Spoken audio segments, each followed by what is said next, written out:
मेरे प्यारे दोस्तों, कैसे हैं आप लोग? मैं आशा करता हूँ आप बिल्कुल मस्त होंगे और स्वस्थ होंगे। दोस्तों, आज के इस वीडियो में हम बात करेंगे कि हम खुद से अपने लिए एक म्यूचुअल फंड कैसे बना सकते हैं। दोस्तों, आज के इस वीडियो में मैं आपको इस चीज़ का जवाब देने वाला हूँ कि आप खुद से अपने लिए एक म्यूचुअल फंड कैसे बना सकते हैं। दोस्तों, इसका सीधा सही आंसर ये है कि अगर आपको ये पता है कि म्यूचुअल फंड क्या होता है, तब आप अपने लिए एक खुद का म्यूचुअल फंड बना सकते हैं।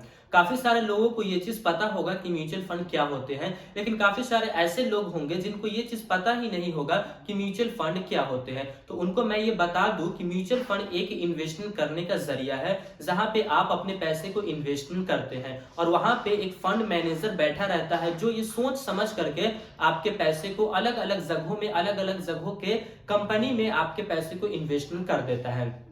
और भी आसान भाषा में मैं अगर आपको समझाऊं कि म्यूचुअल फंड क्या होता है, तो म्यूचुअल फंड को ना आप एक टोकरी मानिए कि जिस टोकरी के अंदर में काफी सारे कंपनियों के स्टॉक्स रखे हुए हैं। आप जो पैसा इन्वेस्टमेंट करते हैं वो पैसा टोकरी में इन्वेस्टमेंट होता है, और टोकरी में इन्वेस्टमेंट होता है तो वो सारा पैसा जो है उन सभी कंपनियों में पहुंच जाता है।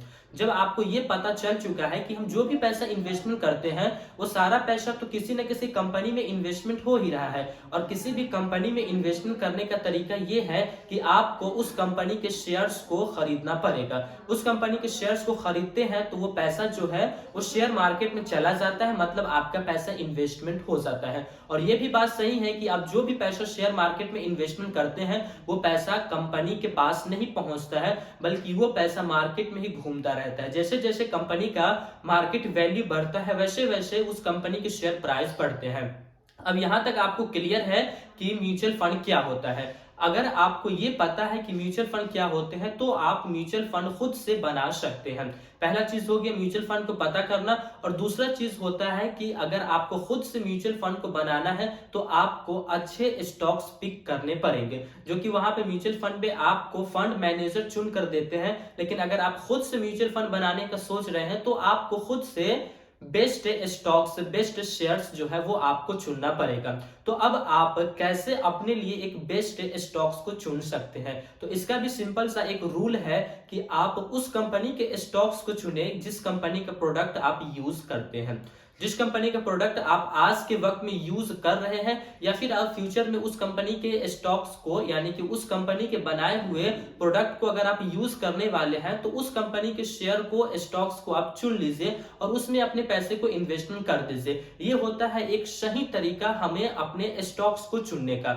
अब यहाँ पे मार्केट में काफी सारे कई कंपनी है, तो किन किन कंपनी को हम चुने, तो मैं आपको कुछ एग्जांपल्स दे देता हूं। जैसे कि आप मान लीजिए जो हमारे यूजेस की चीज है, जैसे आप ट्रेवल करते हैं, आप खाना खाते हैं, आप घूमने के लिए जाते हैं, जैसे कि अभी हाल ही में ईवी का जो है, इलेक्ट्रिक व्हीकल का, इसका ज्यादा क्रेज बढ़ रहा है, तो ये सभी चीज सेक्टर्स है।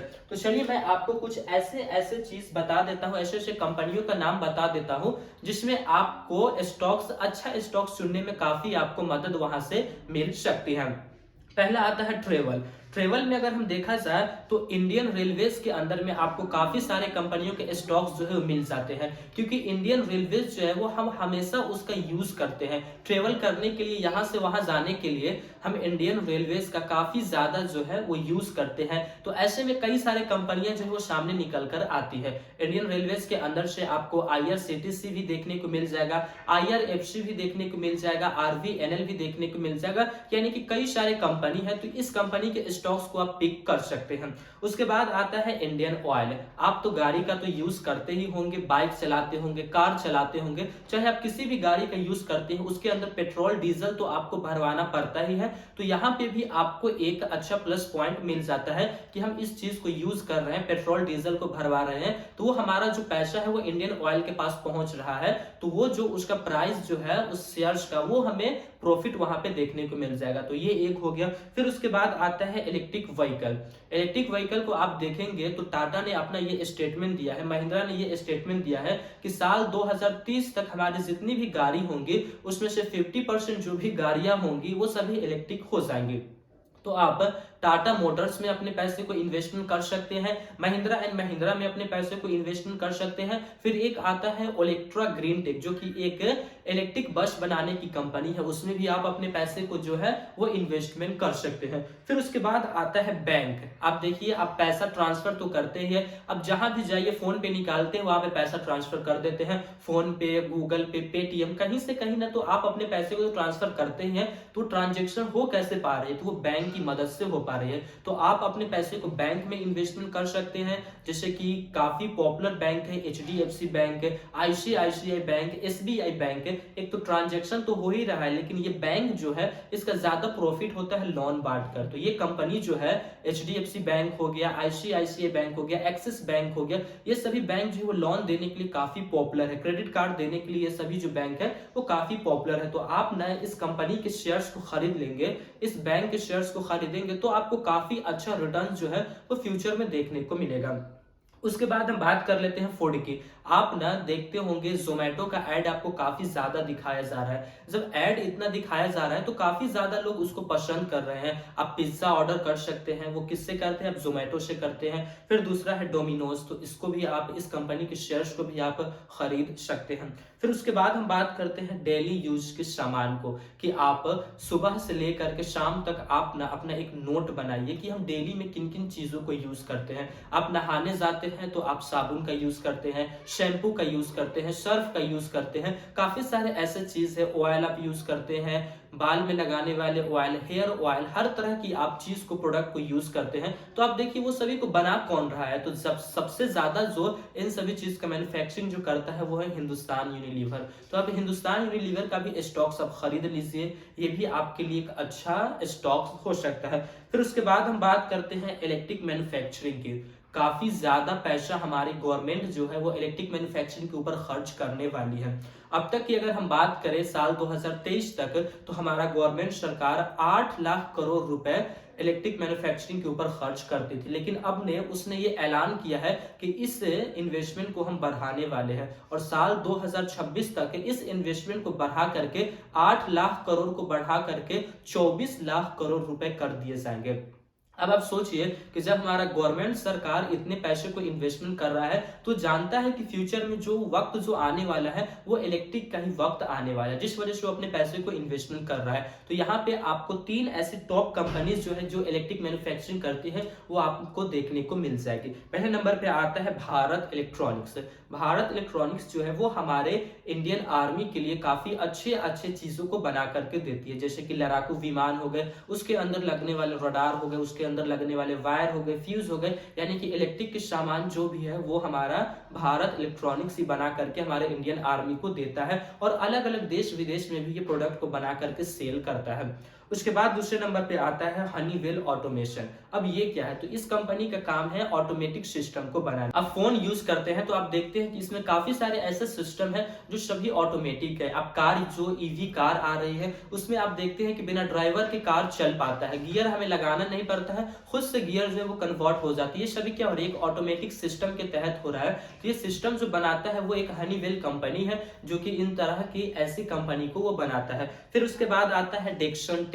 तो डेक्सन टेक हमारा तीसरा इलेक्ट्रिक मैन्युफैक्चरिंग है, जिसका काम ये है कि जो प्रोडक्ट है, जो इलेक्ट्रिक प्रोडक्ट है जो ज्यादातर घरों में यूज किए जाते हैं, उन प्रोडक्ट को ये बनाता है। जैसे कि सीसीटीवी कैमरास हो गए जो कि घर में, ऑफिस में यूज किए जाते हैं, फिर से टीवी हो गए, फिर से सेटअप बॉक्स हो गए, या फिर आप ये कहें कि जो बच्चों के खिलौने वगैरह हो गए, जो कि अच्छे इलेक्ट्रॉनिक्स खिलौने होते हैं, उन सभी को जो है वो डेक्सन टेक ही बना करके लोगों को देता है। तो आप इन सभी जगहों में अपने स्टॉक्स को पिक कर सकते हैं।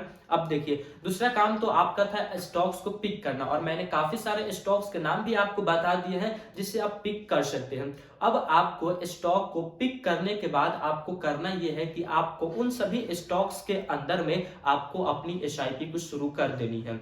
आप ये बात जान के चौंक जाएंगे कि आप म्यूचुअल फंड के अलावा किसी एक स्टॉक्स के अंदर भी आप अपनी एसआईपी को शुरू कर सकते हैं। आप ना डेली यूज के जो भी चीज को आप यूज करते हैं, जो फ्यूचर में यूज करने वाले हैं, आप थोड़ा एनालिस्ट कीजिए, उन सभी का एक चार्ट बनाइए और देखिए कि कौन सी कंपनी उन सभी प्रोडक्ट को बनाती है। लिखने के बाद आप ना कम से कम 10 से 15 कंपनी के स्टॉक्स को लिख लीजिए, और वो सभी जो है वो अलग अलग सेक्टर्स की होनी चाहिए। यानी कि ट्रेवल में से आप कुछ को अच्छे स्टॉक्स को चुन लीजिए, फूड में से आप कुछ अच्छे स्टॉक्स को चुन लीजिए, डेली यूजेस में से आप कुछ अच्छे स्टॉक्स को चुन लीजिए। अलग अलग कैटेगरीज के अंदर से आप अच्छे अच्छे स्टॉक्स को पिक कर लीजिए। फिर उसके बाद ना आप उसके अंदर अपनी एक एसआईपी को शुरू कर दीजिए। आप 10 स्टॉक्स को या फिर 15 स्टॉक्स को आप चुनिए, उसका आप ना अपना एक पोर्टफोलियो बनाइए और उसके अंदर अपनी एक एसआईपी शुरू कर दीजिए। आपको ना म्यूचुअल फंड से ज्यादा रिटर्न्स यहाँ पे मिल जाएगा। और प्लस पॉइंट आपको ये देखने को मिलेगा कि म्यूचुअल फंड में आपको एक्सपेंस रेशियो जो है वो आपसे चार्ज लिया जाएगा। भले ही वो कम रहता है लेकिन वहां पे आपको एक्सपेंस रेशियो चार्ज लिया जाएगा। लेकिन अगर आप खुद से स्टॉक्स को पिक करेंगे तो वो चार्जेस आपको यहाँ पे नहीं देने पड़ेंगे, लेकिन घुमा फिरा कर आपसे तो चार्जेस ले ही लिए जाएंगे। ब्रोकरेज चार्ज ले लिए जाएंगे, जीएसटी ले लिए जाएंगे, टैक्स ले लिए जाएंगे, यानी कि हर हाल में आपको तो चार्जेस जो वो पे करना ही है। लेकिन अगर आप खुद से अपना एक म्यूचुअल फंड बनाना चाहते हैं तो आप इस तरीके से अपने पोर्टफोलियो को तैयार कर सकते हैं और उसमें अपने पैसे को इन्वेस्टमेंट कर सकते हैं। बाकी दोस्तों ये वीडियोस आपको कैसी लगी है आप कमेंट बॉक्स में जरूर बताइएगा। अगर आपको ये वीडियो अच्छी लगी है ना तो आप हमारे इस वीडियो को लाइक करें और इस चैनल को वारिस द फाइनेंस को सब्सक्राइब करें फाइनेंस से जुड़ी सभी वीडियोस को देखने के लिए। और हाँ दोस्तों, मैंने जितने भी स्टॉक्स का नाम लिया है वो सभी स्टॉक्स आपके लिए सजेशनल स्टॉक्स नहीं है कि आप इस स्टॉक्स में अपने पैसों को इन्वेस्टमेंट कर दीजिए, ऐसा बिल्कुल नहीं है। केवल मैं आपको समझाने के लिए ये मैं बताया हूं, बाकी आप इसमें भी करेंगे तो आपको अच्छे रिजल्ट फ्यूचर में देखने को मिलेंगे। तो फिर मिलेंगे दोस्तों एक नए वीडियो में, तब तक के लिए जय हिंद जय भारत। अल्लाह पाक आपको सलामत रखे और आप हमारी वीडियोस को इसी तरह देखते रहें।